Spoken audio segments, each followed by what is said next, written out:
संध्याकाळच्या जवळजवळ 5:15 झालेले आहेत. ऑलरेडी घड्याळ 15 मिनटं पुढे आहे, म्हणजे एक्झॅक्टली 5 वाजलेले आहेत. लोलो इथे झोपलेला आहे आणि मी आलेले आहे किचनमध्ये. इव्हनिंगचं रूटीन आज तुमच्यासोबत शेअर करणार आहे. तर रूटीन शेअर करण्यापूर्वी मी स्वतःला थोडंसं रिफ्रेश करून घेतलं.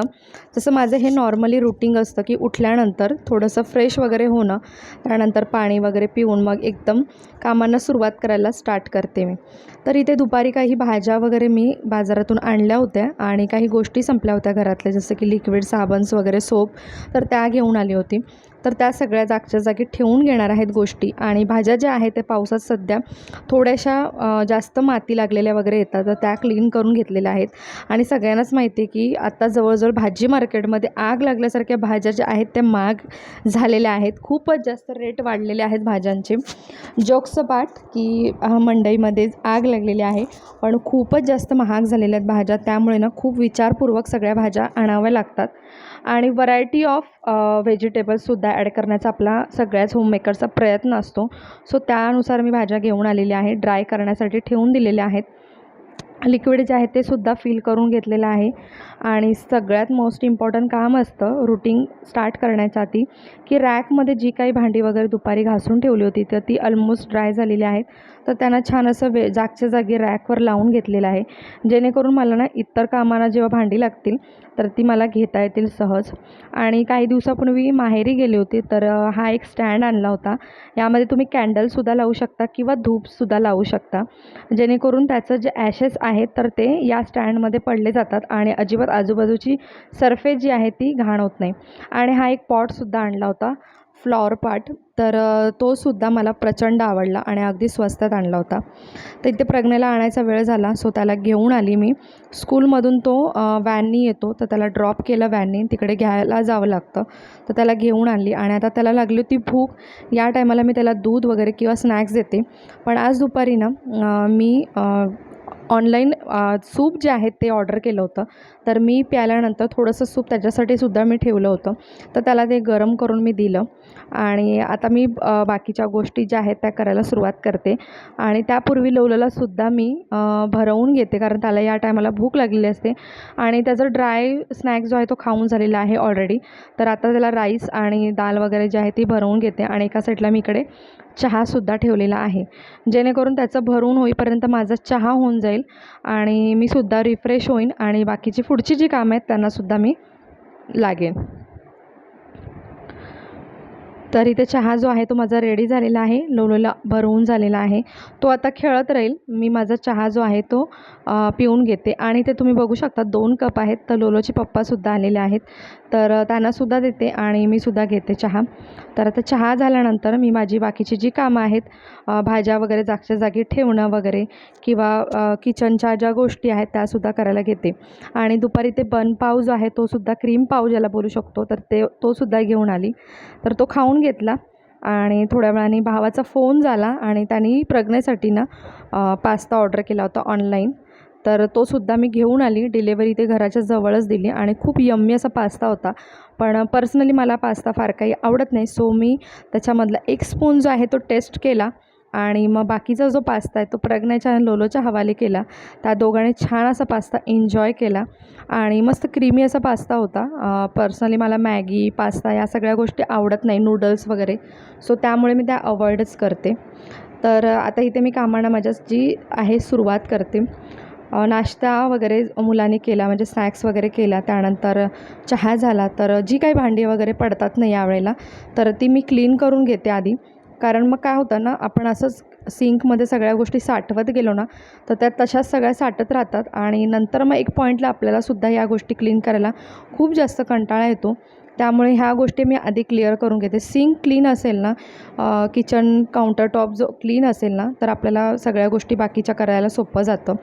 आणि इथे लगे हात मी माझं सिंकसुद्धा क्लीन करून घेते. प्रत्येक वॉशमध्ये भांडी वगैरे घासल्यानंतर मी अशा प्रकारे ब्रश फिरून किंवा स्क्रबरने क्लीन करून घेते, म्हणजे सिंक आहे ना क्लीन राहतं आणि आपल्यालासुद्धा सोपं जातं. तर इथे मी चेक केलं तर दुपारची आमटी वगैरे जी आहे तर ती शिल्लक होती आणि भात थोडासा शिल्लक होता, चपात्यासुद्धा बऱ्यापैकी शिल्लक होत्या. तर त्यानुसार मग ठरवलं की थोडंसं आपण राईस टाकूया. बाकी जेवण होतं, कारण लाईटलीच जेवतो आम्ही संध्याकाळचं, फार काही जास्त खात नाही. आणि दुपारी ऑलमोस्ट आमचं सगळ्यांचं हेवी झालं. आणि जसं तुम्ही व्लॉगमध्ये पाहिलंत की नाश्तासुद्धा सगळ्यांचा हेवी झाला. त्यामुळे ना फक्त ते राईस लावून घेतलेला आहे. आणि मी घेतलेलं आहे तिथे भाज्या क्लीन करायला. भाज्या वगैरे ज्या आहेत त्या कट करून ठेवते. तर इथे मी गवार जी आहे ती क्लीन करायला घेतलेली आहे. म्हणजे गवार जी आहे ती कट करून घेते, हातानेच मी तोडून घेते. आणि अशा प्रकारेच गवार आम्हाला आवडते. आणि लोलोसुद्धा मला इथे मदत करत आहे, थोडीफार लुडबुड करत आहे. आणि अशा प्रकारे भाज्या सगळ्या गोष्टी जर आपण अरेंज करून ठेवल्या, आधीच प्रिपेअर करून ठेवल्या, तर सोप्या जातात. बघा, गवार इथे मोडून झालेली आहे, भेंडीसुद्धा चॉप करून ठेवलेली आहे, कारण हे 1-2 दिवसात मला बनवायचे आहे त्यामुळे. आणि इथे खोबरंसुद्धा किसून डब्यात भरून ठेवलेलं आहे. आणि लसूण जे आहेत ते सुद्धा क्लीन करून ठेवले आहेत. तर या सगळ्या गोष्टी जर मी प्रिपेअर करून ठेवल्या ना, तर दुसऱ्या दिवशीचा दिवस आहे तो सोपा जातो. येताना दुपारी दूधसुद्धा आणलं होतं, तर ते सुद्धा गरम करायला ठेवलेलं आहे, म्हणजे सकाळी माझी गडबड होणार नाही. त्यानंतर मगाशी संध्याकाळी जी भांडी वगैरे क्लीन करून रॅकमध्ये ठेवली होती, तर ती सगळी काढून घेतली, डबे वगैरे सगळं. आणि जागच्या जागी सगळ्या गोष्टी ठेवण्याचा प्रयत्न केला. म्हणजे काय होईल ना, की मला दुसऱ्या दिवशी सोपं जाईल. आणि ते जेवण वगैरे आमचं आवरलं होतं सगळं. इथे भांडी वगैरे सगळी क्लीन करून घेते मी. आणि मग पुढची जी कामं आहेत माझी, जसं की काही रूटीन आहे जे मी स्वतःला सेट करून घेतलेलं आहे, काही सवयी आहेत तर त्या मी स्वतःला सेट करून घेतलेल्या आहेत, तर त्या सगळ्या करणार आहे. तर इथे भांडी फार काही नव्हती, कारण जसं जेवण होतं किंवा नाश्ता होतो, तर वेळच्या वेळी मी सगळ्या भांडी ज्या आहेत घासत असते, क्लीन करत असते आणि रॅकमध्ये ठेवत असते. त्यामुळे ना खूप जास्त बर्डन होत नाही. आणि ते किचन क्लीन जे आहे ते सुद्धा करून घेते. आणि ही स्वतःला मी एक सवय लावलेली आहे, किचन क्लीन करूनच झोपायचं. आणि आता सध्या पाऊस आहे ना, त्यामुळे माशा किंवा कीटक जास्त सगळीकडे दिसतात आपल्याला. त्यामुळे मी थोडंसं ना डेटॉल आहे ते असं कपड्यावर घेते आणि किचनवरती एक फडका फिरवते, जेणेकरून काय होतं ना, माशा कीटक वगैरे ज्या असतात किंवा ते काय जास्त फिरले जात नाहीत. आणि त्याचबरोबर नळांवर सुद्धा एक हात फिरवून घेते. आणि माझं बघा, किचन टॉप जे आहे ते पूर्णपणे काउंटर टॉप क्लीन झालेलं आहे.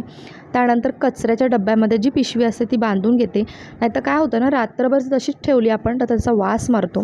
तुम्ही बघू शकता, छान असं मस्त माझं किचन काउंटर टॉप जे आहे ते क्लीन झालेलं आहे, भांडी घासून झालेली आहेत. आणि आता वेळ आहे मला ड्रायफ्रूट्स भिजत टाकण्याची. तर बदाम जे आहे ते आम्ही सकाळी खात असतो, आणि भिजलेलं बदाम जर खाल्लं ना, तर बॉडीमध्ये हीट जास्त होत नाही आपल्या, कारण बदाम खूप जास्त गरम असतं, हीट असतं. तर इथे बदाम भिजत ठेवलेले आहेत. आणि हा जो पॉट आहे तो आईस्क्रीमचा आहे. आणि इथे मी गॅस जो आहे तो सुद्धा ऑफ करून घेतलेला आहे. तर ही माझी सवय आहे नेहमीची, गॅस ऑफ करूनच झोपते मी रात्री. त्यानंतर इथे किचनचा जो टॉवेल आहे हातपुसणीचा, तर तो दिवसाआड मी धुवत असते, तर तो सुद्धा इथे भिजत टाकते मी. आणि थोडंसं डेटॉलसुद्धा टाकलेलं आहे, जसं की मी सांगितलं, कपडा हात पुसून थोडाफार ओला होतो, तर त्यामुळे त्याला वास वगैरे मारण्याची शक्यता असते. तर तो अशा प्रकारे डेटॉलमध्ये भिजवला ना तर वास मारत नाही. त्यानंतर आता वेळ येते स्किन केअर करण्याची. तर हा ब्रश आहे ना, मी दादरवरून आणला होता एका ब्युटी शॉपमधून, आणि खूप छान आहे. स्किन जी आहे आपली, म्हणजे फेस स्क्रब करण्यासाठी आहे. आणि 50 रुपयाला मला मिळाला तो, आणि खूप सुंदर आहे, सिलिकॉनचा आहे. तर तुम्हाला जर मिळाला तर नक्की तुम्ही परचेस करा. त्यानंतर इथे उद्यासाठी लागणारे कपडे वगैरे जे आहेत तर ते सुद्धा काढून घेतले मी. त्यानंतर फ्रेश वगैरे होऊन मग लवकर झोपण्याचा आम्ही प्रयत्न करतो. तर असं माझं इव्हनिंगचं रुटीन होतं. आय होप तुम्हाला ते आवडलं असेल. जर आवडलं असेल तर लाईक, सबस्क्राईब, शेअर करायला विसरू नका.